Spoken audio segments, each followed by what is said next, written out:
नमस्कार दोस्तों, एजुकेशन 24 में आपका स्वागत है। दोस्तों आज का वीडियो आप सभी के लिए बहुत ही खास होने वाला है, क्योंकि आज के इस वीडियो में हम लोग जानेंगे कि बीए परीक्षा में ज़्यादा नंबर कैसे लाया जाए। अगर आप जानना चाहते हैं कि बीए परीक्षा में ज़्यादा नंबर कैसे लाया जाता है, या फिर अगर आप ये जानना चाहते हैं कि बीए एग्ज़ाम के अंदर कॉपी लिखने का सही तरीका क्या है, या फिर बीए एग्ज़ाम में लॉन्ग क्वेश्चन और शॉर्ट क्वेश्चन के आंसर कितने पेज में लिखना चाहिए, अगर आप ये सारी बातें जानना चाहते हैं तो इस वीडियो को ध्यान से देखिएगा। और इस वीडियो के अंदर मैं आपको जो कुछ भी बताऊँगा उसको ध्यान से समझिएगा। तो आइए देर न करते हुए वीडियो को शुरू करते हैं और सब कुछ डिटेल में जानते हैं। तो यहाँ पे दोस्तों अगर आप बीए एग्जाम में ज़्यादा नंबर लाना चाहते हैं तो सबसे पहले आपको ये करना है कि आपको दोस्तों एग्जाम में होने वाली गलतियों से बचना है। दोस्तों एग्जाम के अंदर बहुत सारे बच्चे बहुत सारी गलतियाँ करते हैं, लेकिन अगर आप ज़्यादा नंबर लाना चाहते हैं तो आपको दोस्तों उन गलतियों को समझना है, उन गलतियों को ध्यान से देखना है और उन गलतियों से बचना है। तो यहाँ पे दोस्तों मैं आपको कुछ गलतियों के बारे में बता रहा हूँ, उन गलतियों को ध्यान से देखिए और उन गलतियों को समझिए, ताकि एग्जाम से आपसे कोई गलती ना हो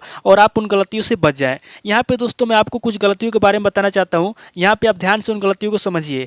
यहाँ पे दोस्तों एग्जाम के अंदर वैसे तो बहुत सारी गलतियाँ होती है बच्चों से, लेकिन जो मुख्य गलतियाँ होती है, जो प्रमुख गलतियाँ होती है, जो बहुत सारे बच्चे करते हैं, उनमें से पहली गलती ये है कि बहुत सारे बच्चे क्या करते हैं कि जब एग्जाम के अंदर आंसर लिखते हैं किसी भी प्रश्न का या किसी भी क्वेश्चन के आंसर लिखना शुरू करते हैं, तो क्या करते हैं कि कॉपी की जो पहली लाइन होती है, कॉपी की पहली लाइन से लिखना शुरू कर देते हैं। जैसे मान लीजिए आपकी एग्जाम की कॉपी हो गई और ये पहली लाइन हो गई, तो बहुत सारे बच्चे क्या करते हैं कि जब किसी प्रश्न का उत्तर लिखते हैं तो पहली लाइन से लिखना शुरू कर देते हैं। ये दोस्तों पहली गलती होती है जो कि एग्जाम के अंदर बहुत सारे बच्चे करते हैं। तो एग्जाम में दोस्तों आपको ये गलती नहीं करना है, आपको कॉपी की पहली लाइन से नहीं लिखना है, आपको कॉपी की दूसरी लाइन से लिखना है। तो ये दोस्तों गलती नंबर 1 हो गई। अगर आपको गलती नंबर 1 समझ में आ गया तो आगे बढ़ते हैं और गलती नंबर 2 को जानते हैं। अब यहाँ पे दोस्तों गलती नंबर 2 की बात की जाए तो यहाँ पे दोस्तों बहुत सारे बच्चे गलती नंबर 2 क्या करते हैं, तो यहाँ पे गलती नंबर 2 ये करते हैं कि जब वो किसी प्रश्न का हेडिंग लिखते हैं तो पहले हेडिंग के खत्म होने पे और दूसरे हेडिंग के शुरू होने पे, ध्यान से समझिएगा, पहले हेडिंग के खत्म होने पे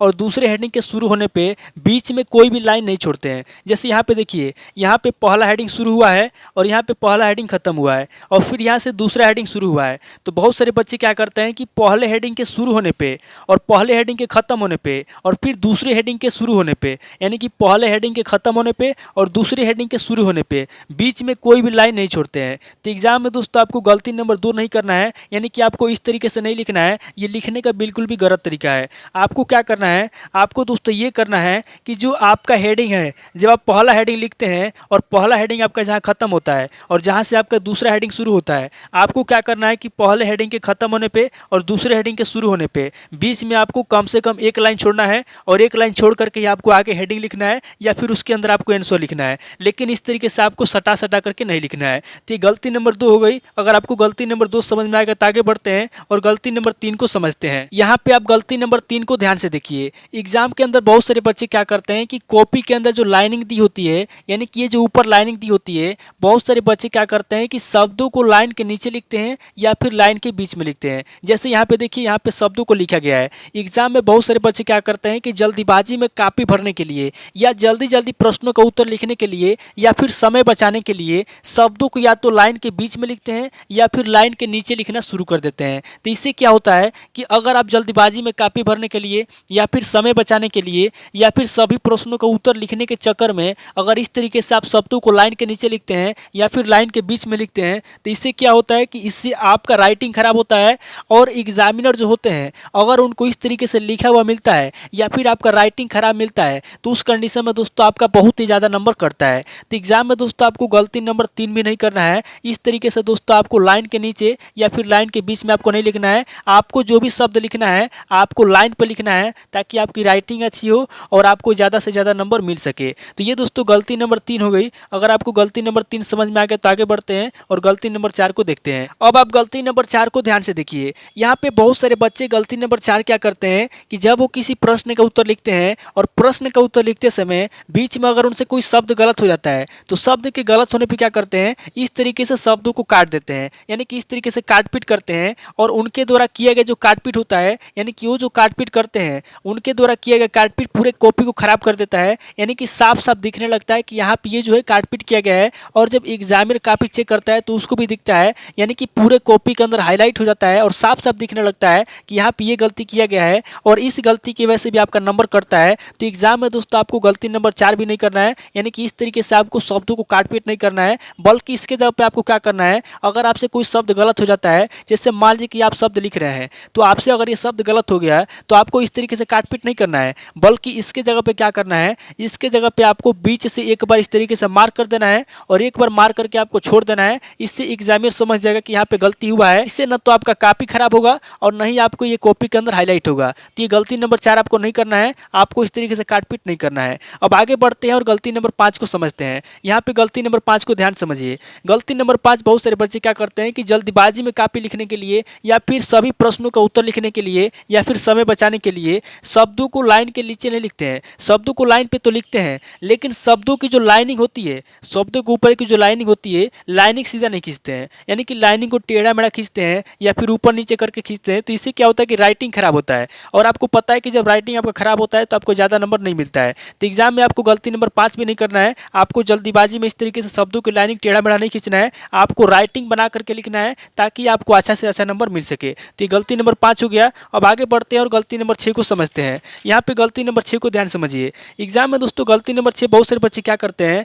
कि बहुत सारे बच्चे शब्दों को टेढ़ा लिखते हैं, यानी कि तिरछा करके लिखते हैं। जैसे यहाँ पे देखिए, यहाँ पे शब्दों को तिरछा करके लिखा गया है। देखिए, अगर आप तिरछा लिखते हैं तो इसमें कोई बुराई नहीं है, आप तिरछा लिख सकते हैं, लेकिन शब्दों को अगर अच्छे से बना करके लिखते हैं, अगर आप तिरछा लिखते हैं लेकिन शब्दों को अच्छे से बना करके लिखते हैं तो आपको अच्छा खासा नंबर मिलता है। लेकिन अगर आप तिरछा लिख रहे हैं और उसमें भी अगर टेढ़ा मेढ़ा लिख रहे हैं तो दोस्तों आपको नंबर नहीं मिलता है। लेकिन आपको प्रयास ये करना चाहिए कि आप शब्दों को सीधा लिखिए और आपकी राइटिंग अच्छी हो और राइटिंग बना करके लिखिए ताकि आपको ज़्यादा नंबर मिल सके। अन्यथा अगर आप टेढ़ा मेढ़ा लिखेंगे या फिर तिरछा करके लिखेंगे या फिर शब्दों को ऊपर की लाइनिंग सीधा नहीं खींचेंगे तो उस कंडीशन में आपका नंबर कटेगा। तो ये गलती नंबर 6 हो गया।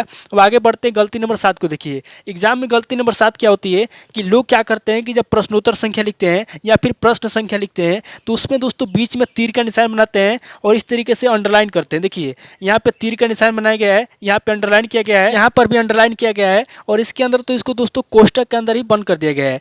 तो इस तरीके से एग्जाम में अगर आप प्रश्नोत्तर संख्या लिखते समय इस तरीके से अंडरलाइन देते हैं, तीर के निशान बनाते हैं या फिर कोष्टक में बंद करते हैं तो भी दोस्तों आपका नंबर कटता है, क्योंकि गलत तरीका होता है और एग्जाम में अगर आप गलत तरीके से लिखेंगे तो उस कंडीशन में आपका नंबर कटेगा ही कटेगा। तो ये कुछ गलतियां हो गई जो कि एग्जाम के अंदर आपको बिल्कुल भी नहीं करना है। अब आगे बढ़ते हैं और जानते हैं कि अगर आपको ज़्यादा नंबर लाना है तो उसके लिए आपको क्या करना होगा। तो यहाँ पे दोस्तों सबसे पहले हम लोगों ने गलतियों को समझ लिया। अब आगे बढ़ते हैं और जानते हैं कि आपको क्या करना है। देखिए, दूसरे स्टेप में क्या करना है कि आप जो कुछ भी लिख रहे हैं आपको अपनी लिखावट पर ध्यान देना है, क्योंकि अगर आपकी राइटिंग अच्छी रहेगी, अगर आपके शब्द अच्छे रहेंगे और अगर आपने अच्छे तरीके से लिखा हुआ रहेगा तो उस कंडीशन में क्या होगा कि अगर आप 2-4 पेज कम भी लिखेंगे तो भी आपको ज़्यादा नंबर मिल जाएगा। क्योंकि जो राइटिंग होता है, जो एग्जामिनर होते हैं राइटिंग पे ध्यान देते हैं और अगर आपकी राइटिंग ही अच्छी रहेगी तभी दोस्तों आपको नंबर मिलेगा, अन्यथा अगर आपकी राइटिंग खराब रहेगी तो आपको नंबर नहीं मिलेगा। तो ये दूसरी बात होगी जो कि आपको ध्यान में रखना है। अब आगे बढ़ते हैं, तीसरी बात को ध्यान समझिए। तीसरी बात दोस्तों ये है कि शॉर्ट क्वेश्चन जो होता है, यानी कि जो लघु उत्तरीय प्रश्न होता है, उसका आंसर आपको कितने पेज में लिखना चाहिए। तो शॉर्ट क्वेश्चन के आंसर आपको कम से कम 1.5 से 2 पेज में लिखना चाहिए। यानी कि जो शॉर्ट क्वेश्चन होता है, जो लघु उत्तरीय प्रश्न होता है, उसका आंसर अगर आप लिख रहे हैं तो कम से कम आपको 1.5 पेज में लिखना है और अधिक से अधिक आपको 2 पेज में लिखना है। इस बात को आप याद रखिएगा। अब आगे बढ़ते हैं, चौथी बात ध्यान समझिए। चौथी बात दोस्तों यहाँ पे ये है कि अगर आप लॉन्ग क्वेश्चन के आंसर लिख रहे हैं, यानी कि जो दीर्घ उत्तरीय प्रश्न होता है, अगर आप दीर्घ उत्तरीय प्रश्न का उत्तर लिख रहे हैं तो उसका आंसर आपको कम से कम 3.5 पेज में लिखना है और अधिक से अधिक आपको 4 पेज में लिखना है, इससे कम आपको नहीं लिखना है। अब आगे बढ़ते हैं और पांचवी बात ध्यान समझिए। पांचवी बात दोस्तों ये है कि आपको कॉपी भरने के चक्कर में नहीं पड़ना है। बहुत सारे बच्चे क्या करते हैं कि कॉपी भरने के लिए शब्दों को टेढ़ा मेढ़ा लिखते हैं या फिर शब्दों को दूर दूर लिखना शुरू कर देते हैं और किसी भी तरीके से कॉपी भर के चले आते हैं। तो इसलिए दोस्तों एग्जाम में आपको कॉपी भरने के चक्कर में नहीं पड़ना है, क्योंकि अगर आप कॉपी भरने के चक्कर में पड़ेंगे तो उस कंडीशन में क्या होगा कि आपका राइटिंग खराब होगा और राइटिंग खराब होगा तो आपको नंबर नहीं मिलेगा। तो ये दोस्तों पांचवी बात होगी। अब छठी बात को ध्यान समझिए। छठी बात दोस्तों ये है कि एग्जाम के अंदर आपको सभी प्रश्नों का उत्तर साफ साफ लिखना है। एग्जाम में अगर आपको ज़्यादा नंबर पाना है तो उसके लिए आपको सभी प्रश्नों का उत्तर साफ साफ लिखना होगा। अगर आप सभी प्रश्नों का उत्तर साफ साफ लिखेंगे तो ही आपको ज़्यादा नंबर मिलेगा, अन्यथा आपको ज़्यादा नंबर नहीं मिलने वाला है। अब लास्ट बात दोस्तों ये है, सातवीं बात, कि आपको हेडिंग और पॉइंट पर अच्छे से ध्यान देना है। यानी कि आप जो हेडिंग लिख रहे हैं और जो पॉइंट लिख रहे हैं, आपको क्या करना है कि आपको हेडिंग भी अच्छे से लिखना है और पॉइंट के अंदर भी आपको अच्छे से लिखना है। यानी कि हेडिंग भी अच्छा होना चाहिए, पॉइंट भी अच्छा होना चाहिए। अगर दोनों अच्छा रहेगा, यानी कि हेडिंग और पॉइंट अगर अच्छा रहेगा तो दोस्तों आपको अच्छा खासा नंबर मिलेगा, अन्यथा अगर आपका हेडिंग और पॉइंट दोनों खराब रहेगा तो उस कंडीशन में आपको नंबर नहीं मिलेगा। तो ये 7 7 बातें हो गई जो कि आपको एग्जाम के अंदर ध्यान में रखना है। अगर आप इन 7 बातों को ध्यान में रखते हैं और पहले जो मैंने आपको गलतियां बताई अगर आप उन गलतियों को नहीं करते हैं तो एग्जाम में दोस्तों आपको अच्छा खासा नंबर मिलेगा और आप अच्छे नंबर से पास हो जाएंगे। तो दोस्तों आज इस वीडियो को मैं ही पे स्किप करता हूँ, मिलता हूं आपसे नेक्स्ट वीडियो में। अगर आपको वीडियो अच्छा लगा तो वीडियो को लाइक कीजिए, शेयर कीजिए और कमेंट करके बताइए कि आपको नेक्स्ट वीडियो किस टॉपिक के ऊपर चाहिए। थैंक यू दोस्तों।